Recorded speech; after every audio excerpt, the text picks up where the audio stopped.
Welcome back to Forbidden Knowledge News. I'm your host, Chris Matthew. Tonight I want to welcome Raymond Szymanski. He is a scientist, paranormal researcher, public speaker, and author of 50 Shades of Gray's Evidence of Extraterrestrial Visitation to Wright-Patterson Air Force Base and Beyond, and Alien Shades of Gray's Victoria's Secret. He worked at Wright-Patterson Air Force Base for nearly 40 years and retired in 2011 as a senior scientist engineer. During his decades of studying the UFO phenomenon, he encountered an excess of poorly researched and documented narrative, certain to confuse and discourage anyone interested in the topic. His mission is to present original, first-person research and documented evidence that launches others into their own quest for the truth. Raymond, welcome. How are you tonight? Awesome. Just got off the golf course. I'm feeling refreshed, kind of energized. The endorphins are flowing. So this should be a really good conversation. It will. I've been looking forward to this. It's going to be fun. First, I want to thank our sponsor, C60 Purple Power.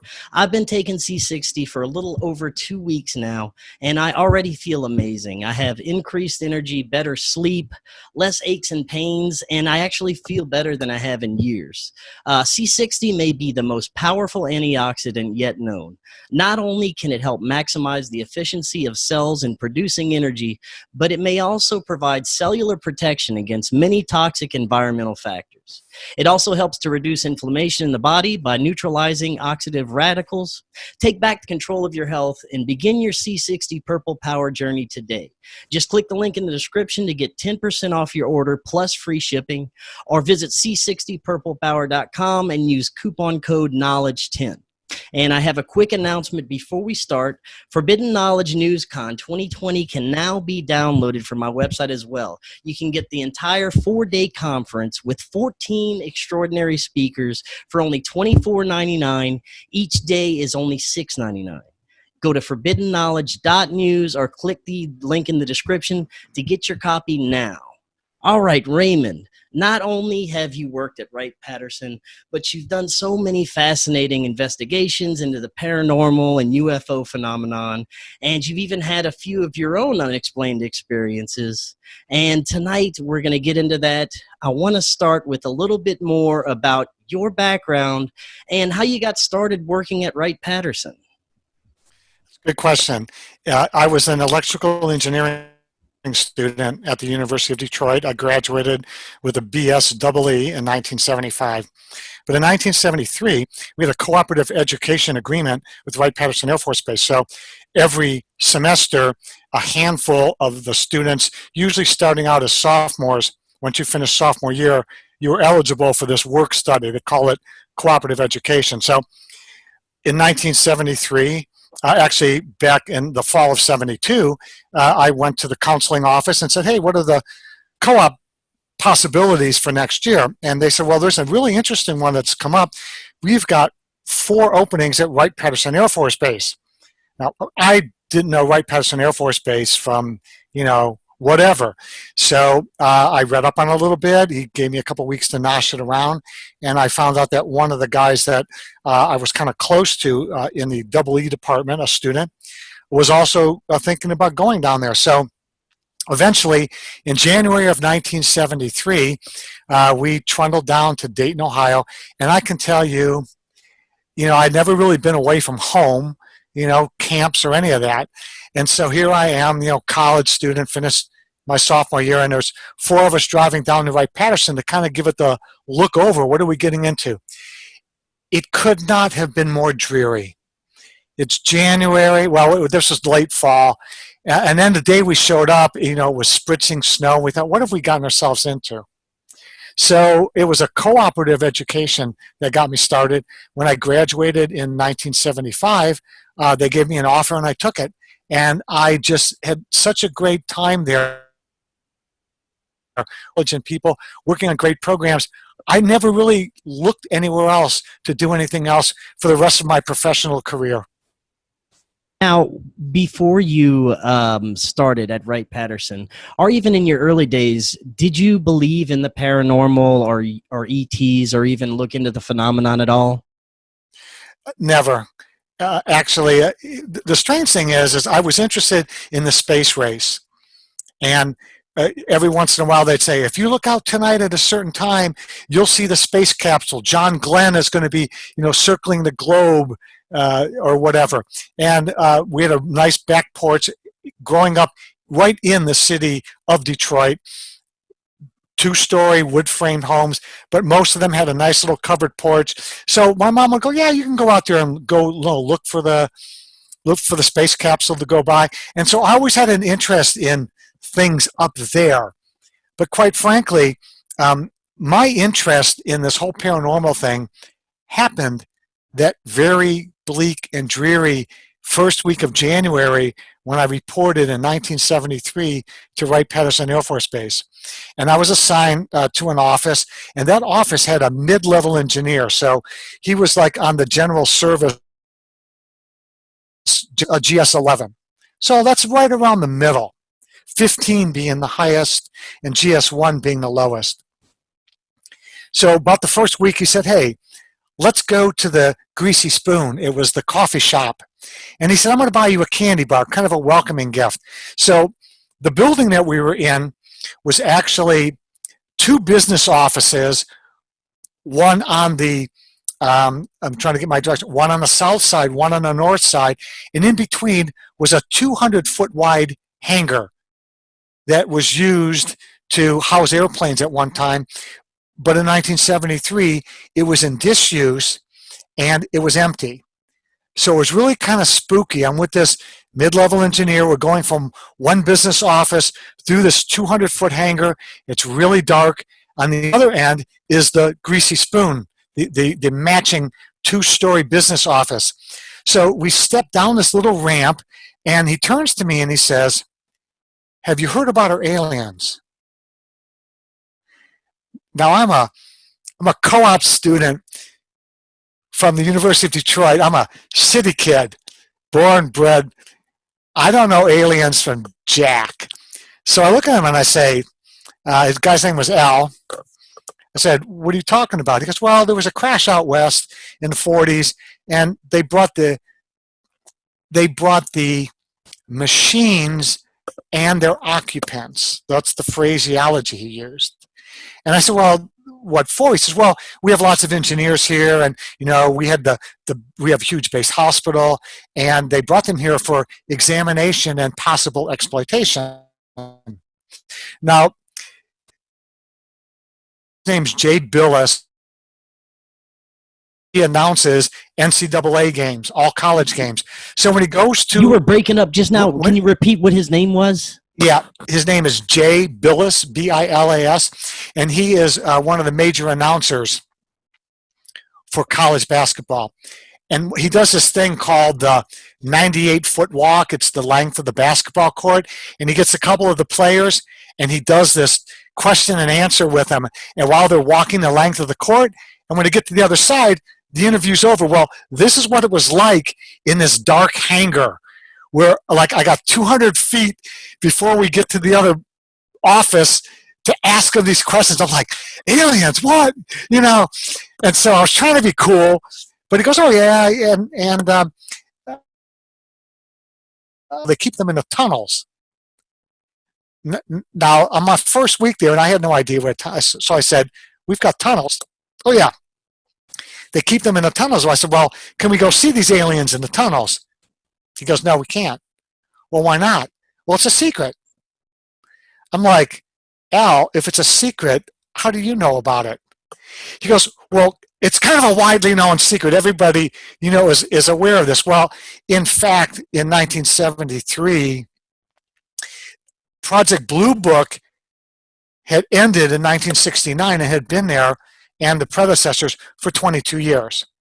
So it was widely known by everybody on the base that Project Blue Book was being hosted there and what they were doing, and it was always in the news, and there was television shows about that. So the connection between the base and aliens was wide known. It was no secret. So I think that's the perspective he was coming from, not that he'd seen the aliens or he'd seen the spacecraft, but that general knowledge was there, and now he was sharing that with me. Wow. Now I'm tuned in to this whole alien Wright-Pat kind of thing, and that's where it all started for me. Now, during your entire time there, did you personally witness any evidence of extraterrestrials, exotic materials, debris, anything like that? You know, there's nothing I could really put my finger on. Now, I saw a lot of strange people who could have been aliens. And after you know, going back and thinking back, how naive I was about the whole subject. If you read Dr. David Jacobs' book, Walking Among Us, Dr. David Jacobs is one of the preeminent researchers in experiencers, in abductions. And in his last book, Walking Among Us, he documents the stories that he's been told about humans who have been conscripted by the aliens to help hybrids get integrated into our society.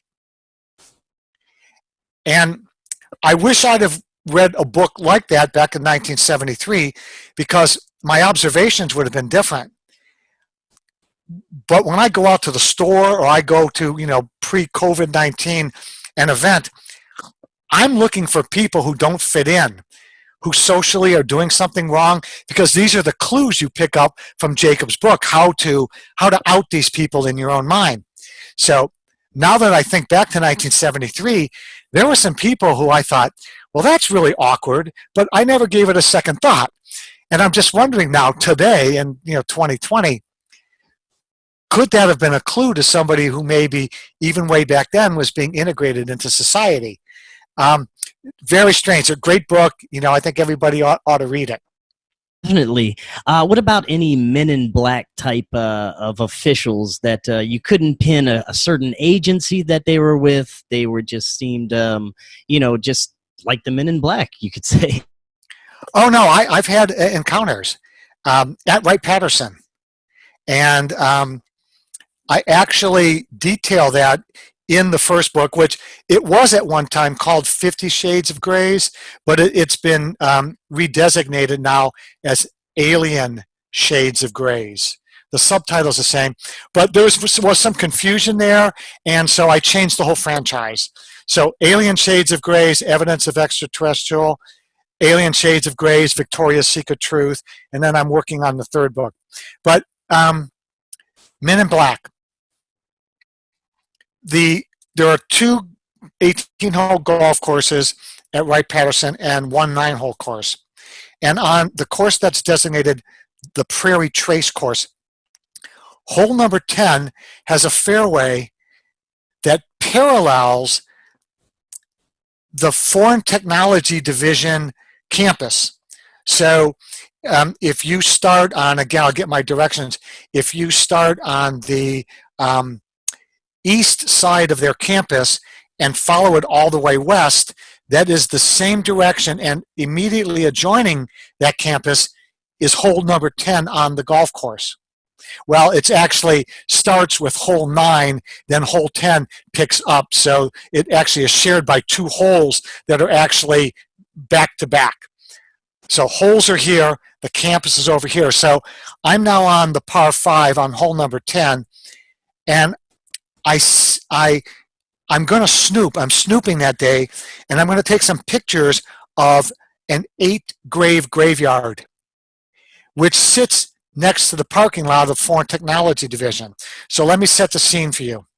Foreign Technology Division is the office that ran Project Blue Book, and it is a intelligence organization whose job copies of adversaries and friends, anything that flies, take it apart and figure out how it works. So it is a full intelligence agency. So there's this 8-grave graveyard there, and I wanted to shoot some photos of it because I was going to do a story of it for my first book. And I drove there, and as I started to leave, I heard a voice, and when I looked up, it's a guy dressed as a man in black. Now, this is May, and mid-May, in probably the third week of May, in Dayton, can be very warm, very humid. It was about 85 that day in the shade, and it was super warm. But this guy had on the black jacket, the black tie, the white shirt, the dark pants, and the hat. Who wears a hat like that outside when it's 85 degrees and 85% humidity? So I decide, oh my God, this guy works in that building with all those intelligence agents, and he's out here having a smoke, and he's on his phone, but he's dressed like the Men in Black. And then suddenly I'm thinking, no, my buddies set me up for this. They know I golf here, and they had to set me up. But then I thought, well, nobody knew what time I was coming out. So I couldn't resist. And I said to him, hey, I don't mean to be personal, but do you know what Men in Black are? He goes, yeah. I said, well, you're looking just like a man in black. And he starts laughing. So I said, well, can I take a picture of you? And he said, why would I do that? And I said, well, because I'd like to put you in my upcoming book, and a picture of a man in black is going to be worth a fortune.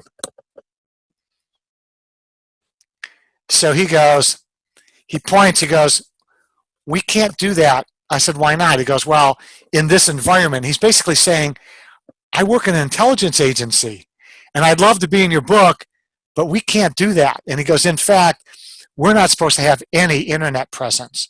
So please don't do that. And I said, I'm cool. A month later, almost to the day, I have my second conversation. As I'm down the fairway, I see him there. So I cut over just to chat with him. And we have another conversation. Same Men in Black stuff, same hat. And I'm like freaking out. So I told him, I said, why are you wearing this hat? It's like 90 degrees now. So he takes off the hat, and what he wants to show me is he's bald. But it freaks me because when he takes the hat off, he's got like olive skin. It's an olive color. Now I'm really freaking. I mean, I can see he's bald, but now his skin is like, oh my God. So I made my apologies. Hey, I got to go play. Thank you, and I headed off. A year later, my book gets published. Well, my book got published. That was May, June. My book gets published. I was 15. My book gets published 15. A year after that, a guy sends me a photograph of the same guy entering that building in the winter, dressed exactly as a man in black. Same guy. So here's what I got to tell you. They got to live somewhere during the day. Why not in that intelligence building? So yes, I've had 2 close encounters with that guy. Wow, that's fascinating. Now, when it comes to the paranormal or extraterrestrial history of Wright-Patterson, would you say it's fair to start with Roswell and the debris recovered from there? It is a known fact that whatever was recovered at Roswell was taken to Wright-Patterson Air Force Base. It's undeniable. And here's just a couple of reasons how we know that. Major Jesse Marcel was the intelligence officer from Roswell who drove out to the Foster Ranch with Mac Brazel and another intelligence officer, and they gathered all the stuff up and he brought it back. And he took it to the base. He showed it to the base commander, and the base commander authorized the public affairs official to make that announcement. We've recovered a crashed disc. Then Blanchard, Colonel Blanchard, who was in charge of the base, he was the base commander, he told Marcel, you're getting on an airplane and you're flying the material to the 8th Army Air Corps headquarters in Fort Worth. And from there, it's going to be flown to Wright-Patterson Air Force Base. So, history said that the material was flown with Jesse Marcel to Fort Worth. It was split. One plane took a good portion of it directly to Wright-Pat. Another airplane went to Washington, D.C. because the Air Force or Army Air Corps Chief of Staff wanted to see the material. So they flew some there. Then using his own plane a few days later, he flew the remainder of it to Wright-Patterson. So the man who retrieved it out of the desert said it went there in an interview, in a taped interview. Not only that, but when it was taken to Fort Worth, there was the chief of staff who was a two-star general. And in a signed affidavit later in life, he said the material that was brought here by Jesse Marcel was flown to Wright-Patterson Air Force Base. So, regardless of what it was, it went to Wright-Patterson Air Force Base. That's a slam dunk. That's history. Now, what is the likelihood of actual DNA or alien bodies being transported with that as well? I'm a little squishy about the whole aliens went to Wright-Pat. We know for a fact that the metal that was picked up in the desert went to Wright-Pat. Irrefutable. But people like Marcel or the other intelligence officer that was there, or Mac Brazel, the guys that were first on the scene, never mention aliens. That part of the story came later. That came through Dennis, the mortician at the hospital. He said, well, I got a call from the base and said, can you get us hermetically sealed coffins for children size? So, that was kind of all secondhand. So you never got any real military first-person reports that it went there, much like you have with the material. I don't doubt that it happened, that it could have happened, because in 1947, Wright-Patterson Air Force Base, I believe was Building 218, was the regional hospital. So it was a major hospital, had all the nurses, doctors, equipment. It had a vault in there. It had a morgue. It had an operating room. So if you wanted a secure place to take and dissect it, or just examine maybe a live one, Wright-Patterson too would have been a very logical place to bring it. But I'm a little squishy because the paperwork is the provenance is not as strong as it is for the metals. Now, when it comes to what we're seeing in the sky as a UFO phenomenon, how much of it would you think is actually reverse engineered technology that may have been recovered and worked on since that time at Roswell? It's not going to be flying in your neighborhood or my neighborhood. It would be flying in an area like Area 51 or any other area that has been established with that level of security. When they say the triangles in the Hudson Valley in the late 80s were our technology, I don't believe it. We do not fly top secret stuff in neighborhoods where thousands of people can see it. We don't do that. Trust me, I worked research and development for nearly 40 years. Even in the lab, when we're flying something, let's say, take down a missile, it goes out west and they test it where nobody can see it, or hopefully nobody can see it easily and figure out what it is. So 99.999% sure that the UFOs that people are seeing are not anything that's been, reverse engineered and we're flying it out in open. We don't do that. Yeah, that makes a lot of sense. Let's talk a little bit about the paranormal history of Wright-Patterson. I know that you've experienced a couple of paranormal things, but I understand there's these ancient burial grounds near Wright-Patterson. Is that right? That's true. The burial grounds date back to about 2000 BC. And there is a place called the Wright Memorial, and there is a little National Park Service building there. They've got some films, they've got some artifacts that are germane to the area and the history, and there's a monument there to the Wright brothers, and it's a beautiful overview. And because it overlooks the entire valley, in fact, a major part of Wright-Patterson overlooks the entire Miami Valley, the natives used that as on the plains up there, use it as a place to live because they could see the enemy coming. Plus, in times of flood, and we did have a great flood here in the early 1900s that wiped out most of the city. Great panorama. There's plenty of lakes and streams to fish down below. So, at the Wright Memorial, there are 6 burial mounds right there, and that's a cluster. Then there is another, the largest burial mound.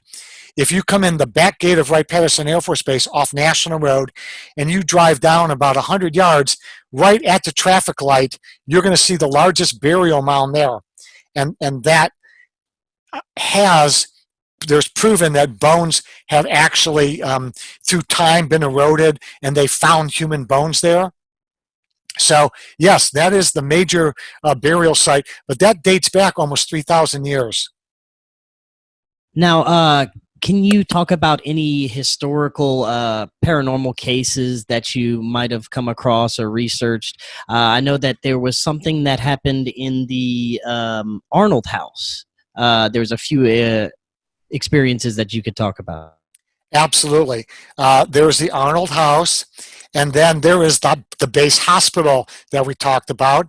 And then there's Building 1, there's Building 70. So let's start with the Arnold House. Before the Arnold House was named after General Hap Arnold, who helped usher in the Air Force into the aviation age, it was a farmhouse. And a family lived there. And people lived and died there, and some of their family is buried in another burial site, which is now in the middle of the flight line, and that's yet another story. There have been stories by very sane, very sharp people, and I'll give you a couple of examples. Anyway, after the Air Force bought it, the base commanders used to live in the Arnold House, and Hap Arnold was one of those, and he lived there. So that is often used as an overflow for somebody who has a special assignment, like it's been used for the protocol office. And they're responsible for when presidents come to the base, the protocol office is energized, and they're the interface between the brass and the president. About a story there. But it's also been used for people who are lawyers. They were put in there for a while. Well, there was a female major who was in there. And she heard children. The common thing in the Arnold House are children laughing and playing and running up and down the stairs.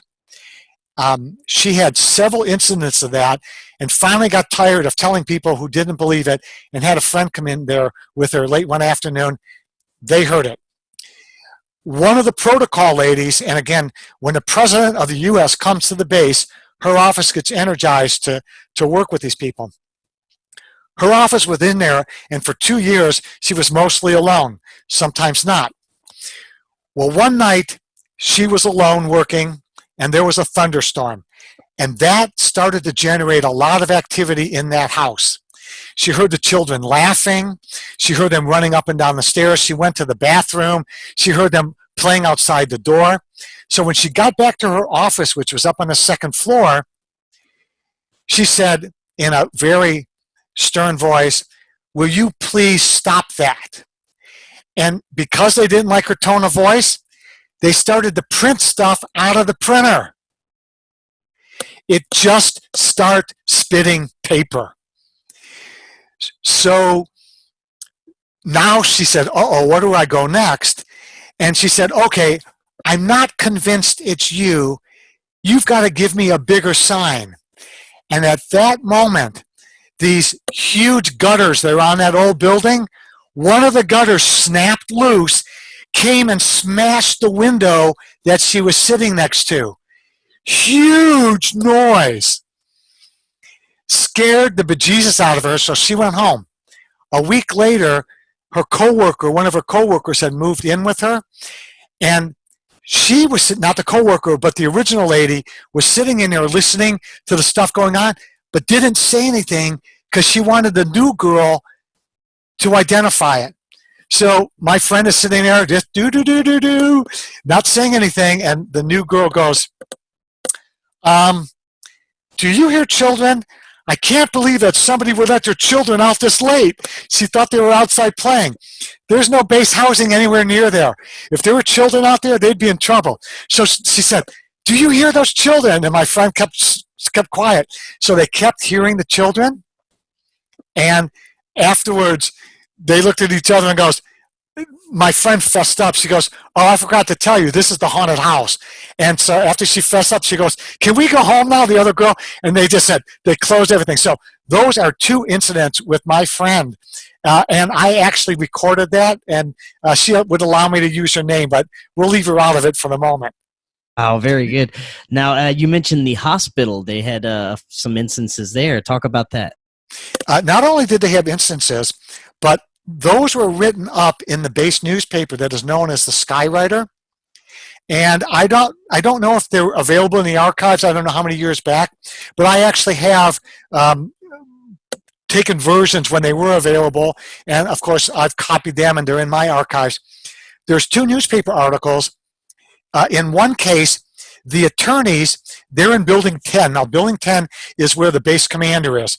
But while their offices were being refurbished, they were put into Building 218, which was the former base hospital. And they were in a meeting room in the basement. Well, that's where the morgue was. And there were always stories about people going down there and hearing voices. Well, they had they had taken over the former morgue, and they put a meeting table down there with chairs, and there were several of them down there. They started to hear voices. So at the break, they went first floor, second floor, third floor, and they asked just a handful of people that were in the building at the time, did you bring a child to work today? And they go, well, we haven't seen any children. So they reconvene, they go down, they hear voices again, children laughing and running. So it's getting annoying thinking, well, if you brought your child to work, you need to control them. They go out and check on the next break. There's nobody. So there was that incident. Then there was a lady who worked up on the third floor. She was the last one out. She got down to her car. She got in, looked up at her office. Her light was on. So the next day, she asked the cleaning lady, what time did you leave? And she said, well, I left at 8 o'clock. And the friend said, did anybody else, were they up there? Nope, nobody else, the cleaning. And that was not the only case. People would close their windows for security. Windows would be open when they came back. The final thing that happened, I'm a photographer for the Air Force Marathon. So at one time, my office for a couple months was in that haunted building. I never had an event. But they moved the marathon office there, the Air Force Marathon office, and I had a lot of friends there, so I'd often visit them. And when I would get my passes to do the next shoot for the marathon, I'd go into that building and I'd do lunch, or in fact, I would take pictures of the group, and they would use those photos for the marathon office to do Christmas cards. So I'm in there and they're telling me the latest, and what was happening is they would go out and they would step out, and the doors have these, from inside, have these breaker bars. You've seen them on all the doors. In an emergency, you just hit the bar and you're out. Well, to lock the doors, you have to have a key and a little, like a wrench. They would go outside to get some fresh air. They'd grab the door. It would be locked. Something or somebody was locking the door behind them. And it's not an easy thing to do. It's a double, I got to have a key, or a wrench and a key. So it had happened so often, and they had the locksmiths there, they couldn't solve the problem. The opposite started to happen. They'd lock it up for the night, and the next morning, the first people in would discover it unlocked, which is a security problem. So they put a sign there, please make sure the door is locked when you leave. So it was happening both ways, and nobody could ever figure that out. So it's a very, very spooky building. Very spooky. Wow. Now, before we move on from paranormal Wright-Patterson, is there any other noteworthy stories or experiences that you'd like to talk about? The TAPS people. They were the Atlantic Paranormal Society. You know, all those guys, they were always like, what the hell was that? You know, from the East Coast, what the hell was that? Okay, so, by the way, that's a requirement. You know, when they read people in to see who was going to be hired next, they had to say that just perfectly. Well, when TAPS was there, they found stuff in the Arnold House. And they didn't find stuff in the hospital, but they did find another paranormal activity back in Building 1. Well, let me tell you this little prank before we go on. There's a docent, and she used to give tours of the haunted building of the Arnold House. Well, I had a staff of 3 young ladies who worked for me for a couple summers, and our Building 10, I worked for the base commander for a couple years. I was a direct report to him, and so across the street from the Arnold House. Well, when the docent was going to give a tour, I said, hey, what we're going to do is we're going to take my camera, and every place that the TAPS people found something paranormal, we're going to get photographs, either individually or as a group. Well, what we found out is the docent hated the idea. She would regularly give tours, but when people would ask her about the ghosts and stuff, especially after TAPS was there, she was like, shut the hell up. I don't want to hear about it. I don't want to ask the questions. And when we were there for the tour, there was this TAPS poster. It had to be like 2.5 feet wide by 4 foot tall on a little tripod.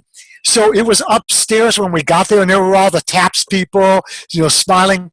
So we were just egging her on the whole time, like, hey, this is where the TAPS people got this reading. And like, we'd take photos, and she was like, not happy.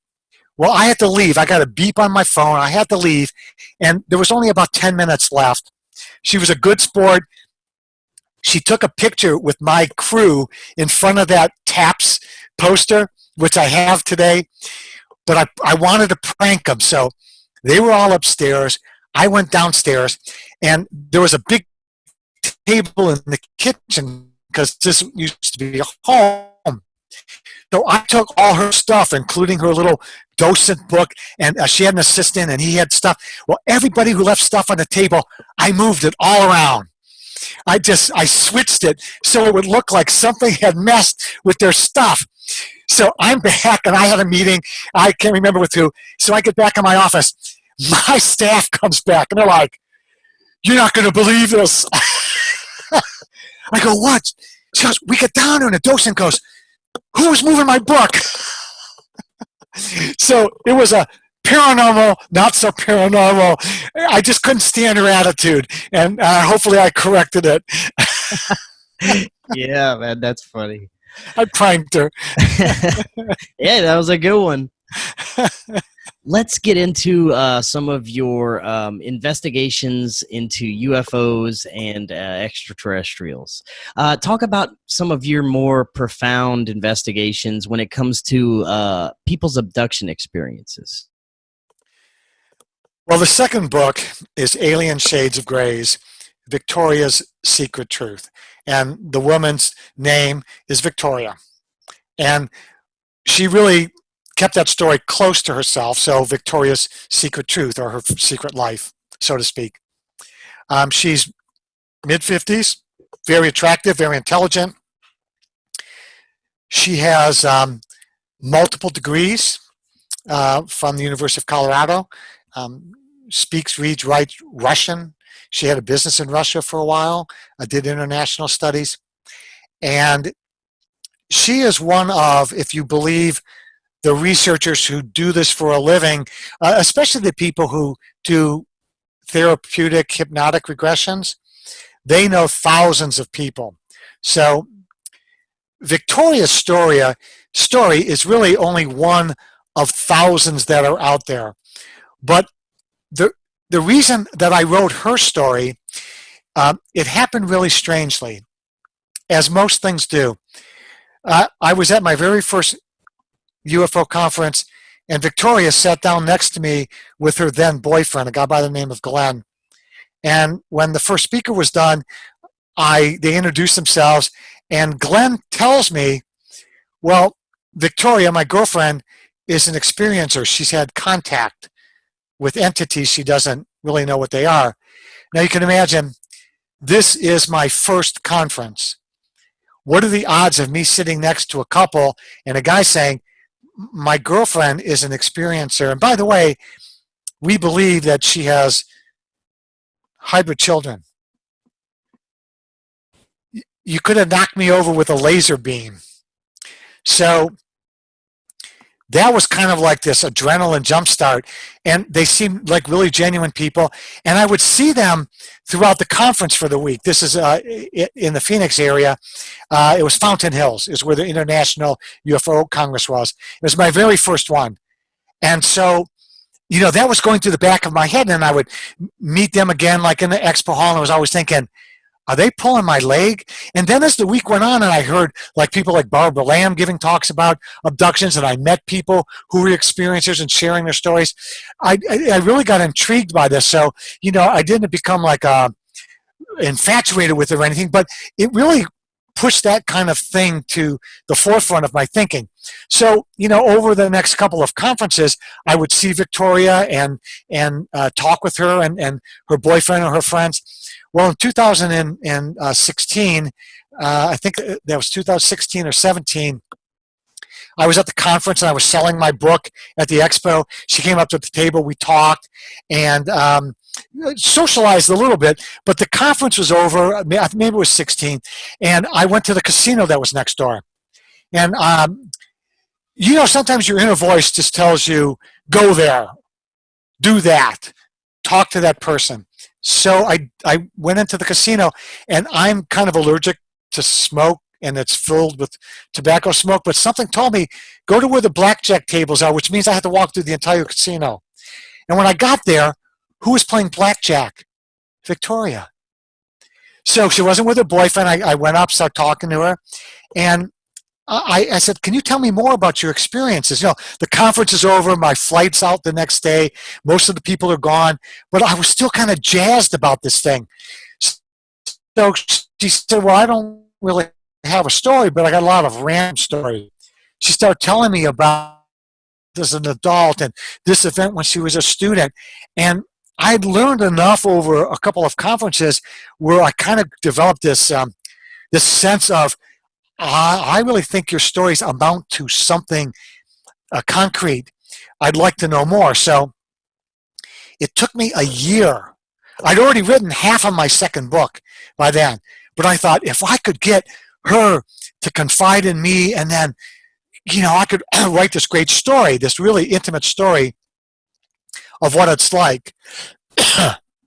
And that's how I came to get her as my subject. It was a long route. It took me a year to convince her to write her story. Now, what can you tell us, if anything at all, about any of her experiences?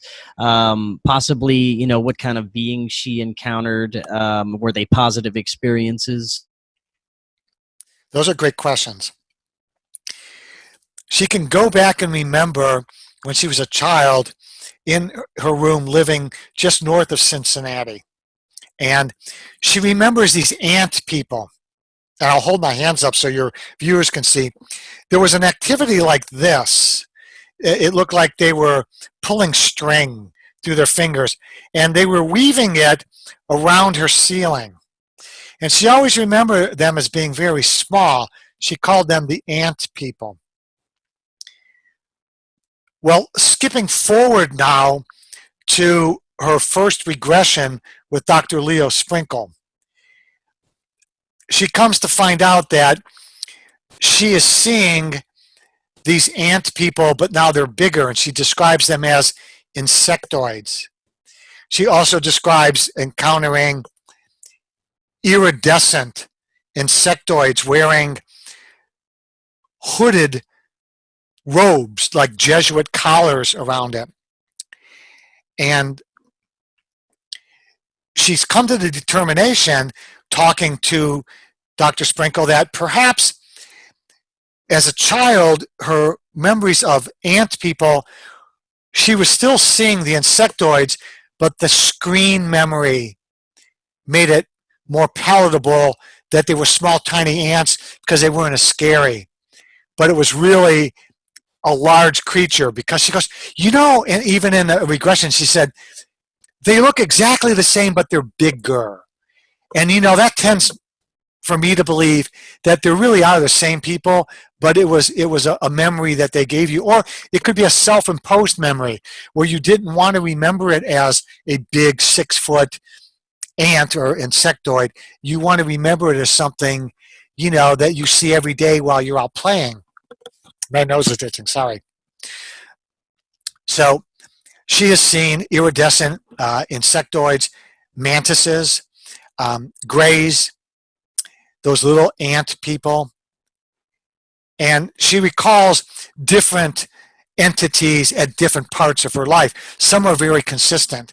She says, while she's laying on the table, she's recounting laying on the table and there's a procedure being performed. The guy says, the entity said, you're back. Again, we're not going to hurt you. And let me just touch upon this good, bad kind of alien. She's telling them under regression, I'm not afraid. I know you have to do this. They're telling me they have to do this. It's going to benefit us. They're not going to hurt me. But during one of the regressions, she goes, that kind of pinched or whatever. Now, there is evidence. I'm not going to say proof, and I'm going to qualify this to the umpteenth so we're perfectly clear, because people want to know what goes on. In regression, she says things like, they're taking my eggs. They tell me they're taking my eggs. So that is a fact. They're taking my eggs. She says this. And she says they tell her, we're removing some eggs. Now, I suspect, though Victoria has never said this, and I do not have the proof for this, I have some evidence. So again, I'm going to qualify this. My personal opinion is that they planted embryos for her to gestate for a certain period of time, and then they were removed. Now, what leads me to this conclusion? Again, this is my personal take. There were regressions when she's talking about procedures and there's no mention of them taking eggs. And in some of these procedures, where they're not taking eggs, there is a little, she called it a spatula with a little flat blade, very narrow, to it. And when I looked up abortions, that is a type of instrument that was used during an abortion procedure. Now, it's a physical entity, and if you're not God, you're not going to float that out. You physically have to remove that physical embryo. Now, she's talking about that they're doing a procedure on me and it's pinching and I feel it, but she's not mentioning the removal of eggs, yet she's describing an instrument that looks exactly like something that would be used by an abortionist. Now, you don't have to be a mathematician here to add 2 and 2. So again, this is my personal feeling. To get the evidence, I think you'd have to have some medical procedure, something with, it's scoped out, or however they can do it with I'm trying to think of the words, it'll come to me, but they can scope it without being intrusive. Or they may be MRI or X-ray. So if you really wanted to get evidence to prove my theory, I think you'd have to go deeper, as it were. Fiber optics, that's the word I was thinking about. Get a little fiber optic scope in there. Maybe look for scarring in a uterus, or, they could do it outside the uterus. But I firmly believe, because that is consistent with what the real experts who have done thousands of interviews, that's what they say. And I believe that based on the evidence I've been able to uncover, I think she's had that kind of experience. Now that's so fascinating, because I've interviewed plenty of contactees and abductees who have recalled something about a procedure and possibly meeting hybrid children. I have had a lot of interviews that have had the theme of having some sort of hybrid children or procedure done with eggs or removing eggs or sperm. Do you think that there is some sort of hybridization or DNA or some kind of ongoing program with these extraterrestrials? No doubt in my mind. If you look at the literature and you talk to the people, Victoria had 4 regressions. 2 by Dr. Sprinkle, 1 by Yvonne Smith, and 1 by Barbara Lamb. If you do your research, there are 4 of the preeminent hypnotherapists who do this type of work with experiencers. I'm guessing, and I'm going to be short, I would say in their lifetimes collectively, there's probably 9 or 10,000 people they've worked with, or 9 or 10,000 regressions they've done. I think that would be a fairer thing, because some people might be regressed 10 times. Be that as it may, those people, and add Dr. Jacobs, John Mack, Bud Hopkins, read their books. Thousands and thousands, tens of thousands.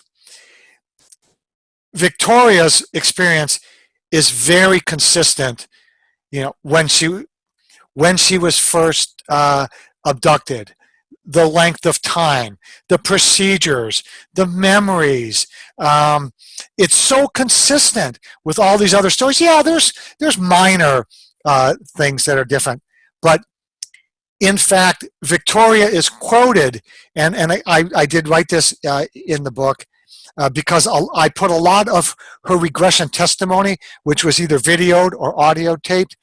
I put a lot of that in Victoria's Secret Truth because I wanted people to see the hard-hitting evidence that she was providing with the assistance of these world-class hypnotherapists. She says, I believe, I think it happened while she was talking to one of them after she was brought out of the trance. She said, I firmly believe I'm part of a hybridization program.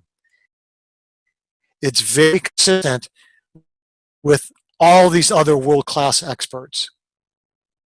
Now, something else that is a common theme with abductees or contactees is these insectoids, but not only that, it always seems that they're in some kind of authority position or in charge of something or a scientist, and these little grays seem to be like little biological robots or AI or something, and it seems to be that dynamic, or there's a reptilian in charge or something like that. Is that something you come across? Exactly. That's from the testimony of Victoria directly. And of course, all these other world-class researchers have also noted that. But there does seem like to be a hierarchy. If there's only insectoids and grays, the insectoid's in charge. If there's a reptilian, he's in charge. Subservient to him is the insectoid. And then, like you said, those biological robot types that always seem to be hovering, almost like, physician's assistants and the people who assist in surgery. Not to degrade physician's assistant, because, they've sewn me up more times than not. So all you PAs out there, I love you. But again, they do seem to be subservient to the hierarchy that has been put in place there.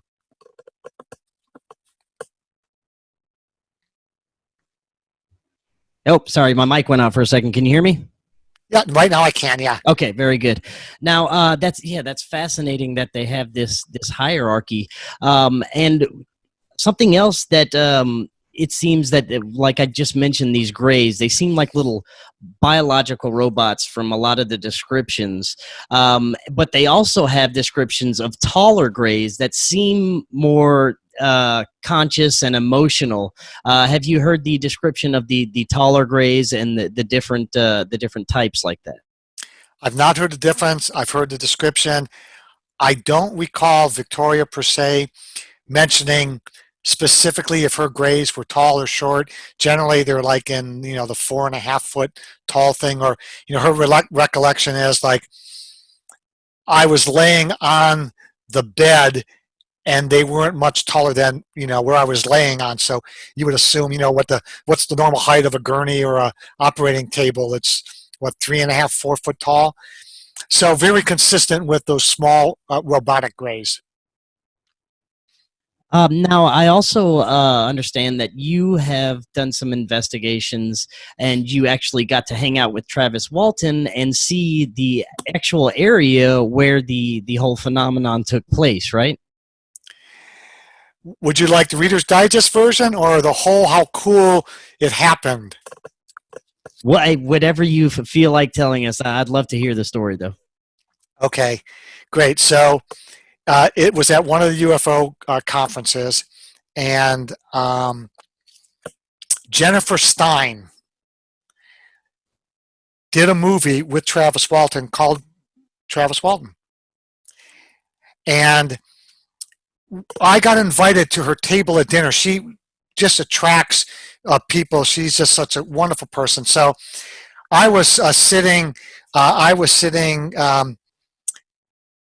3 or 4 people down from her, and unbeknownst to me, on her right was Travis Walton, because they had just wrapped the movie. In fact, at that UFO Congress, they were showing the movie before it got released to theaters.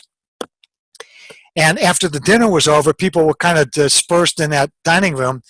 And I told her that after the conference was over, I had enough material that I think I knew how to find Travis Walton's site, the site of his event, and that I was just going to go do some research up there. Well, she asked me what kind of research. I go, well, I know that there's some trees cut, and I want to look to see how I understand that these trees are growing exponentially larger in the direction of where that UFO was hovering, almost as if that side of the tree got irradiated, and the tree was just growing faster due to that irradiation. And I had a professional camera, so I said, I'm going to take these photos. And she said, well, maybe we can help each other. And I said, how's that? She said, well, when we were up there, we failed to take still photos of those trees that were cut and of the growth, of the unusual growth. If you go up there and shoot the photographs, I can find a person who will take you exactly to the site where those trees are and the Travis Walton site, and you won't have to guess at it. And I thought, oh my God, the heavens have opened up. How lucky am I that somebody that knew her, knew Jen, invited me to the dinner table, and then I got to sit with them, and now she's going to find somebody to take me to the site. So I go, well, great. Who you can get to help me? She goes, Travis, get over here. I go, what? So Travis comes on over. She goes, Travis, do you know Ray? He goes, no. And so this must have been 2015. So she makes the introduction. She said, now, Travis, next week, Tuesday, which was like everyone was leaving the conference by Monday because it ended on Sunday. She goes, Tuesday, I want you to meet Ray at his hotel. He's going to drive you to your site, and he's going to take photographs of those tree trunks, the trees have been cut down, and any other photos you think should be in the movie. So I'm like, you are kidding me. Jen goes, she tells him, you will show up, Travis. And then they laugh at each other because there must have been some ongoing thing, with them shooting the movie together. So I get up there Monday night. I'm in a hotel in Heber, Arizona. One-horse town. Freaking one-horse town. So I'm in the Best Western or something. And Travis gave me his phone number. Now it's snowing up there, but it's clear down in Fountain Hills. About a 2-hour drive. I called Travis, and he goes, man, not sure I can make it. Well, I start to freak. I go, why not? He goes, well, it's a 2-hour drive, and I understand it's snowing up there. Well, it is snowing, but I knew it was going to end within the hour, and by the time he got up there, it would be gone and melted. I said, Travis, I'm seeing the front go through. I'm lying through my teeth. Travis, the front's going through, man, and there's 6 inches of snow coming down on the hood of my 4x4. I said, it'll be gone by the time you get up here. So he goes, call me back in a half hour. So I call him back, and he's still hesitant. I said, Travis, this is the only time I'm going to be up here. Jen's got a deadline. I don't think either of us want to let her down. We don't want to be in the bad end of that. So he shows up later in the afternoon, maybe, I don't know, 2 o'clock. We jump in my 4x4, and I got Travis Walton in my 4x4, 3 inches of mud going up the mountain, slipping and sliding. Well, he didn't know I grew up in Detroit, so I'm used to driving on snow. And this is mud in the snow, the same thing. So he's holding on. We get partway up there, we see a herd of wild horses in the Apache Sitgreaves National Forest. And I go, hey, Travis, you want to go check the horses out? I didn't even have the car stopped. He was unbuttoning his seatbelt, and the door was open. He was going to go check out the wild horses. So we go check out the wild horses. You know, I took some photos.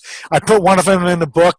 But as he's heading out, I'm thinking to myself, and if your listeners know the story of how Travis Walton got abducted, he left the truck he was in and then got abducted. So he's jumping out of my 4x4, and I'm thinking to myself, you know, Travis, the last time you jumped out of a truck in the Apache Sitgreaves National Forest, it didn't work out so good. But there he was, man. And so he wants to get close to the herd, and I've got a 300 millimeter lens. And I kept going, get closer, Travis. And I was trying to go for like the shot where the horse might charge him, thinking, I've got a 50-yard head start on him, and I don't have to outrun the horse. I only have to outrun Travis. So we took some photos. We went up there. We went to the site. I have my tripod, so I had to get a buddy picture. And one of the last things I did, because he was getting cold, because I was in good stuff, he was in like business attire, is I got my tripod out and I got a couple of buddy pictures up there on the site over which the UFO hovered. He showed me all the tree stumps that I was supposed to photograph. I took that. But the coolest thing, at one point, the sun was going down. It was getting up to be like the same kind of light that it was the day they were up there when he got abducted. And so he just starts talking. He said, well, you know, over there is where we were in the truck, and we were coming from over there, and we're coming down this road. And he goes, we're looking in this direction, and we see this light, and we think that maybe the forest is on fire. And he tells me, second by second, minute by minute, as we're standing on the site, about the car coming down and where it stopped and how he got out. And there was a pile of slash there, and he got there, and he came. And so I had Travis Walton on this very chilly February afternoon, almost sunset, telling me the story of how it happened, like a religious experience. Now, I'm sure most of my audience knows the real story that, when you watch the movie Fire in the Sky, you get the wrong idea about what happened, that it was a malevolent experience. But what there actually happened is these beings saved his life. And, I'm sure a lot of my audience is familiar, but for those that may not be, talk a little bit about, what the difference is between how it was portrayed and what really happened to Travis. In the movie, it's a Hollywoodization, Fire in the Sky. And Jim Garner, who played the sheriff, I actually got to meet Jim Garner at the Bel Air Country Club in Los Angeles one time. A friend of mine sponsored me in to play golf, and we were coming up the elevator. He was getting ready to step on, and my friend introduced him to me. So big thrill. And then later, or before, whenever Fire in the Sky was filmed, he turns out to be the sheriff. So Fire in the Sky was a Hollywoodization. And a lot of things are smooshed together. Like the James Garner character, sheriff, was like 5 law people all smooshed together because he did what all they did, in their investigations. What really happened is when Travis got out of the truck, he ran to this pile. They call it slash. It's trees they cut down that they're eventually going to remove. And when he stood up, he'd seen enough, he stood up. There was an electromagnetic discharge from the craft, and it hit him, picked him up 10 feet, blew him 10 foot back, and they thought he was dead. So the guys fled, who were driving the truck, and the other 5 guys in the truck, they fled. But half hour later, they show up, and Travis is gone. So Travis was on the ship for 5 days. They let him out not too far from this gas station. And this gas station had telephones. And I think it was about a 15, 20-minute walk. So Travis makes his way there, hits the receiver. Back then, you could make a phone call or get the operator with no money, contacts a relative, and they come pick him up. But he was gone for 5 days. Early on, he's trying to come to grips with everything that's happening. And he thinks that it was a weapon that got him. But as time goes on, he realizes that they took him not to abduct him and do harm, but he was burned over 90% of his body, and that they took him on board to heal him, and he realized that's what was happening. So the Hollywood version shows him fighting and breaking out of this web, and again, that's really, really Hollywood, but in real life, he's come to healing him, and it wasn't malevolent. He was just in the wrong place at the wrong time. Very good. Now, to close out tonight, I'd like to get your thoughts on what's been happening the past couple of years with this mainstream talk about UFOs, the Pentagon leaks and the videos and all these things that are coming out now. Do you think it's a sort of slow drip disclosure or something else? Do you think we'll ever see disclosure come from our own government? Well, I think the videos came from our own government, but secondhand, and they were put in a position where they couldn't do anything but admit to it. Like, okay, we got it out, we're not hiding it, these look official, we don't know what they are. We don't know what they are, but yeah. What happened in this case was too many high-caliber witnesses. You had Rendlesham Forest in 1980 where all of these guys saw stuff, and they were able to brush it under the table because only a handful of people got within touching distance, like Jim Penniston, of that craft. Here you had an entire carrier group, including these pilots, radar people, up-close pilots, the people on the deck, the people who were looking at the radar. You had hundreds of people that were first-person witnesses to this, and they said, look, we know you got this thing about telling the truth, but you're going to have a revolution on your hands on these highly sophisticated, highly trained pilots who are going to say, unless you admit that something's out there and we can avoid them or do whatever, we're not going back. And it was the pilots that put the pressure on.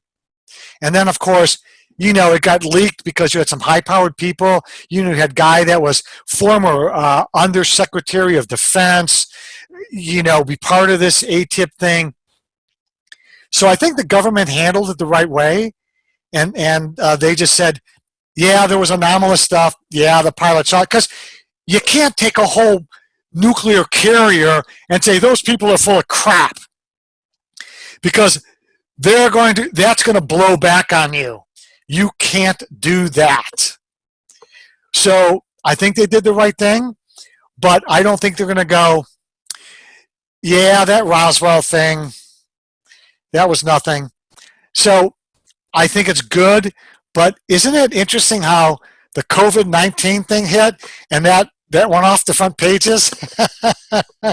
Right. Yeah. No. It was a little blip for a couple of months back. It came back for a little bit, but now it's gone again.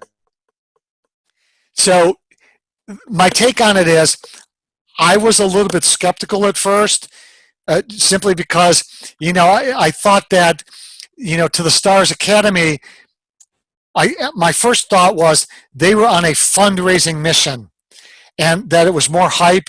And in my years, I've seen a lot of hype, and I thought, I'm just going to take a wait and see attitude. And I told all the people who asked me, because, I'm kind of like a local expert on this, and I would just say, I don't know. I don't have enough evidence. I've never researched it. I'm doing something else now. But if I get a chance to look into it, and I'll try to get closer to the truth. And then as things came out, I got more and more confident. Those same commanders came out, and those same pilots came out. They were very consistent. And then in March of last year, I gave a talk at the UFO Mega Conference in Laughlin, Nevada. And I got to sit down with 6 of those people who were on that boat. So now we're in a bar, we're having a beer, and I'm sitting with them going, now I've got first person. And I could ask them what was going on, and I sat through their talks and their panel session and everything. And it's just one-on-one, non-attribution, and you get to look somebody in the eye, and you hear the timbre in their voice, and I'm convinced that they saw what they saw. Very good. Yeah. So for me, it's a confirmation. Yeah. It's confirmation for most people. Most people who are looking into this already know it's real. It's just these little bits of further confirmation, or it's pretty exciting. I'm just not sure that it'll come from our government. It'll probably come more from researchers and people like yourself that are out there doing the work. Now, you said you have another book in the works, right? I do. Well, can you give us a little preview about that before you take off? All right, I'm going to be very nebulous about it, but there have been major stories that the government has denied the existence of UFOs. And in some cases, the observations were on the ground. In many cases, there were pilots chasing UFOs, but they were silenced. They were told, you can't say this. And there are many, many famous cases. The government came out and said it was a hot air balloon, or it was dancing Venus, or it was swamp gas, or it was whatever. Well, just by being in the right place at the right time, I met somebody in the military who was a first-person witness to a very famous UFO case that involved the government but was denied by the government. This individual is now very, very, very, very old. And before they go to the other side, they decided they wanted to tell somebody their story, and they have the documentation to back it up. That individual, I have interviews with them over the course of many days and many hours. And the final book in my trilogy is going to rewrite a portion of UFO history, and I will have the audio video to prove it, and I will have the paperwork to prove that this individual was part of what he claims to be part of. And I'm working it feverishly, but I would say we could probably look for that book maybe next January, February at the latest. So Yeah. that much I can give you. It is going to correct. It's going to correct part of UFO history, which unfortunately, and for whatever reason, was not given properly by government sources. Wow, that's going to be amazing. Looking forward to that. And we'll definitely have to have you back on soon, too. Raymond, Terrific. thank you so much for coming on. That was awesome information. Everybody go pick up 50 Shades of Gray's Victoria's Secret, and we don't have a title for the third one, right? It's going to be part of the Alien Shades of Gray's trilogy, because that's what it's been renamed. Alien Shades of Gray's. Alien Shades of Gray's. I have a title, but I'm going to spring it on everybody. My principal subject and I, every time I tell him the title, it makes him laugh. So I know it's a good title because he's a super serious guy. He is a